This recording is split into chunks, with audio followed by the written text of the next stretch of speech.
سپروفلاکزسین ایک مؤثر anti biotic ہے جو کہ مختلف قسم کے بیکٹیریل انفیکشنز کے خلاف استعمال کی جاتی ہے۔ اس کی کون کون سی فیمس برینڈز ہیں، کتنے اسٹرین میں تیار کی جاتی ہے، یہ کون سے کلاس سے تعلق رکھتی ہے، یہ کس قسم کی جراثیم پر مؤثر طریقے سے کام کرتی ہے، اسے کن کن بیکٹیریل انفیکشن کے لیے استعمال کیا جاتا ہے، اس کی ڈوز کتنی چاہیے ہوگی، اس کے کیا سائیڈ ایفیکٹس رونما ہو سکتے ہیں، اس کی کانٹرا انڈیکیشنز کیا ہیں، اور لاسٹ میں اس کے فارموکائنیٹکس پر بات کریں گے۔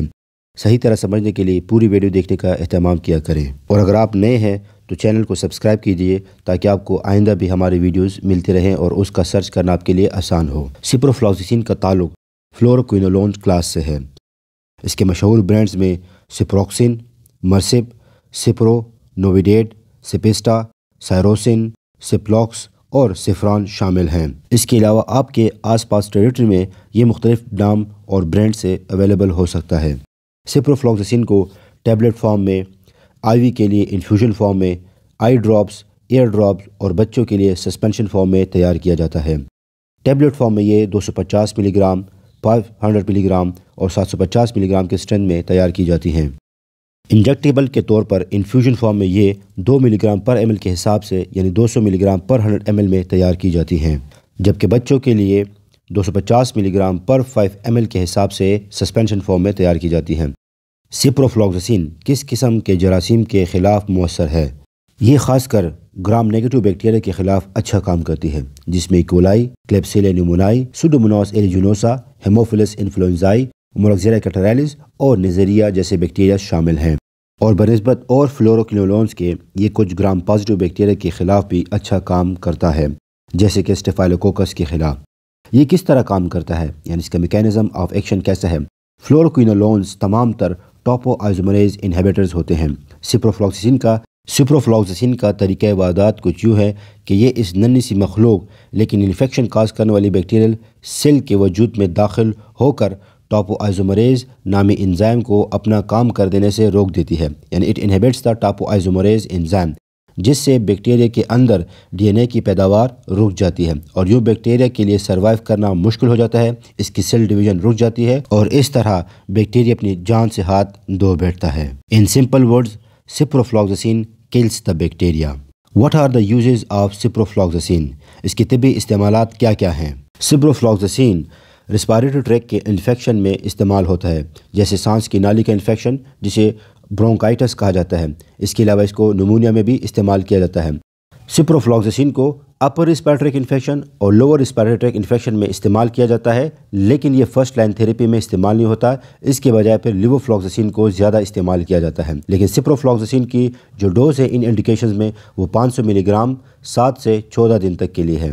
اس کو انڈوکارڈائٹس میں بھی استعمال کیا جاتا ہے۔ انڈوکارڈائٹس یعنی دل کے اندرونی حصے میں بیکٹیریل انفیکشن ہو جانا، اس کے لیے بھی سپروفلاکزسین کو استعمال کیا جاتا ہے اور اس میں بھی اس کی یہی ڈوز ہے۔ گیسٹرو انٹرائٹس، معدے اور آنتوں کی بیکٹیریل انفیکشن میں یہ بہت ریکمنڈ کی جاتی ہے۔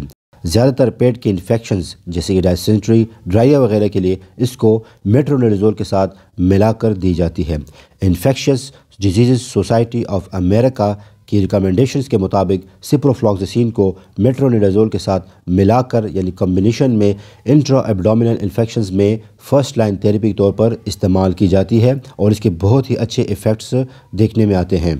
اس میں اس کی ڈوز 500 ملی گرام دن میں 2 دفعہ 5 سے 14 دنوں تک کے لیے استعمال کی جاتی ہے۔ باقی ڈیٹیلز آپ اسکرین پر دیکھ سکتے ہیں۔ ٹائیفائڈ فیور، اس کے علاج کے لیے بھی سپروفلاکزسین کو دیا جاتا ہے، جس میں اس کی نارمل ڈوز 500 ملی گرام دن میں 2 مرتبہ 7 دنوں تک کے لیے دی جاتی ہے۔ اگر ڈاکٹر چاہے تو اس کو زیادہ دنوں تک کے لیے استعمال کر سکتا ہے۔ Fluoroquinolones are the most effective antimicrobial agents for enteric fevers. Ciprofloxacin کو یو ٹی آئی کے لیے بھی استعمال کیا جاتا ہے، جسے یورینری ٹریک انفیکشن کہتے ہیں۔ اس میں سسٹائٹس آتا ہے جو کہ inflammation of the urinary bladder کہلاتا ہے، اور یہ زیادہ تر خواتین کو ہوتی ہے بنسبت مردوں کے۔ اور یو ٹی کا اوپری حصہ جس میں گردے بھی شامل ہوتے ہیں، اس کے انفیکشن کو پائلونیفرائٹس کہتے ہیں، یا اس کو کڈنی انفیکشن بھی کہتے ہیں، جسے اردو میں گردے کا انفیکشن کہتے ہیں۔ اس کے علاج کے لیے بھی اس کو استعمال کیا جاتا ہے۔ پروسٹیٹائٹس، مردوں میں پائے جانے والے پروسٹیٹ گلینڈ کے انفیکشن کو پروسٹیٹائٹس کہتے ہیں، اور خواتین میں نزیریا گونوریا بیکٹیریا کی وجہ سے پیلوک انفلیمیٹری ڈیزیز ہو جاتی ہے۔ ان تمام تر انڈیکیشنز میں سپروفلوکسیسین کو استعمال کیا جاتا ہے۔ سسٹائٹس میں اس کی جو نارمل ڈوز ہے وہ 500 ملی گرام بی ڈی کے حساب سے 3 سے 7 دن تک دی جاتی ہے اور اس کی ڈوز گائیڈ لائنز کے فالو کے مطابق استعمال کرنی چاہیے۔ پروسٹیٹائٹس میں اس کی جو نارمل ڈوز ہے وہ 500 ملی گرام سے 750 ملی گرام دن میں 2 مرتبہ 2 سے 6 ہفتوں تک کا استعمال کرنا ہوتا ہے۔ ان تمام انڈیکیشنز میں آپ کرنٹ گائیڈ لائنز کی فالو کریں کہ اس میں کیا کیا ڈوزز ریکمنڈڈ کی گئی ہیں، اور اگر اس ڈرگ کے استعمال سے کہیں پر ریزسٹنس آ رہی ہو تو پھر الٹرنیٹ ڈرگ کا استعمال کرنا چاہیے۔ بوائنٹ اینڈ جوائنٹ انفیکشنز، ہڈیوں اور جوڑوں میں لگنے والے بیکٹیریل انفیکشن میں اس کی جو ڈوز ہے وہ 500 ملی گرام سے 750 ملی گرام دن میں 2 مرتبہ تقریباً 3 ماہ تک استعمال کرنی ہوتی ہے۔ نیوٹروپینیا میں بھی اس کا استعمال کیا جاتا ہے۔ سکن اینڈ سافٹ ٹیشو انفیکشنز میں بھی سپروفلوکسیسین کو استعمال کیا جاتا ہے۔ کانٹرا انڈیکیشن یعنی وہ کون سی صورتحال میں جس میں سپروفلوکسیسین کا استعمال کرنا ٹھیک نہیں ہے۔ نمبر 1، اگر پیشنٹ کو اس دوا سے الرجی ہو۔ نمبر 2، اگر بیکٹیریا ریزسٹنس ہو اس دوا کا استعمال کرنے سے تو اس کا استعمال کرنا بیجا ہوگا۔ نمبر 3، دل کے امراض میں مبتلا لوگ خاص کر ہارٹ فیلئر اور ایدمیا کے پیشنٹس میں اس کا استعمال ٹھیک نہیں، کیوں نہ کہ فلوروکوینولونز QT پرولونگیشن کاز کرتے ہیں۔ نمبر 4، ڈائبیٹک مریضوں میں استعمال کے دوران ان کے بلڈ شوگر لیول کو مانیٹر کرتے رہنا چاہیے۔ اور نمبر 5، مرگی کے مریضوں میں یوز نہ کریں۔ اور نمبر 6، اس کا استعمال ٹیزیناڈین نامی دوائی کے ساتھ بالکل بھی نہ کریں۔ What are the side effects of ciprofloxacin? اس کی کون کون سے سائیڈ افیکٹس ہیں؟ سپروفلوکسیسین کے کامن سائیڈ افیکٹس میں نوزیا اور وومٹنگ ہے، یعنی کیح کا آنا، پٹوں میں درد کا ہونا۔ اس دوا کی وجہ سے بزرگوں میں ٹینڈن ریپچر اور ٹینڈینائٹس کا مسئلہ بھی دیکھنے میں آیا ہے۔ اس کے زیادہ استعمال سے نارمل ECG میں تبدیلی دیکھنے میں آتی ہے جسے اکثر QT پرولونگیشنز کہتے ہیں۔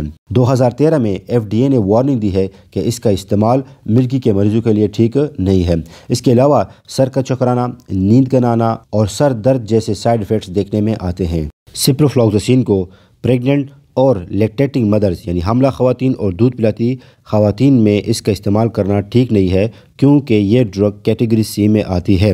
اس کا استعمال کرنا ٹھیک نہیں ہے یا پھر ڈاکٹر کی ہدایت کے مطابق استعمال کرنا چاہیے۔ ڈرگ انٹریکشن، یہ بھی ایک بہت ہی امپورٹنٹ پارٹ ہوتا ہے کسی بھی ڈرگ کو سمجھنے کے لیے۔ ٹیزیناڈین جو ایک میسل ریلیسنٹ ہے، اس دوائی کا استعمال سپروفلوکسیسین کے ساتھ بالکل بھی ریکمنڈڈ نہیں کیا جاتا۔ نمبر 2، اس دوائی کا استعمال اینٹی ایسڈز خاص کر جس میں ایلومینیم، میگنیشیم اور آئرن وغیرہ شامل ہوں اس کے ساتھ استعمال نہیں کرنا چاہیے۔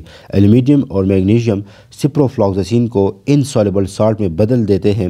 سپروفلوکسیسین ایک پوٹنٹ انہیبیٹر ہے سائٹوکروم P450 1A2، ایسی ادویات جو CYP1A2 کو یا انہیبٹ کرتی ہو یا اس انزائم کے ذریعے سے میٹابولائز ہوتی ہو، یہ تمام تر دوائیاں سپروفلوکسیسین کے ساتھ انٹریکشن کاز کر سکتی ہیں۔ فارمیکوکائنیٹکس پر بات کرتے ہیں۔ سپروفلوکسیسین ایک فیٹ سالوبل ڈرگ ہے اور یہ ایزیلی ایبزارب ہو جاتا ہے آنتوں سے، اور اس طرح اس کی جو بایو اویلیبلٹی بنتی ہے وہ 70 سے 80% تک ہوتی ہے۔ کیٹزنگ فارماکولوجی کے مطابق اس کی ہاف لائف 3 سے 5 گھنٹے ہے اور اس کا primary route of excretion renal کے تھرو ہوتا ہے۔ یہ تھی سپروفلوکسیسین کے حوالے سے مختصر معلومات۔ لاسٹ میں کہوں گا thanks for watching and if you are new on this channel please don't forget to subscribe the channel.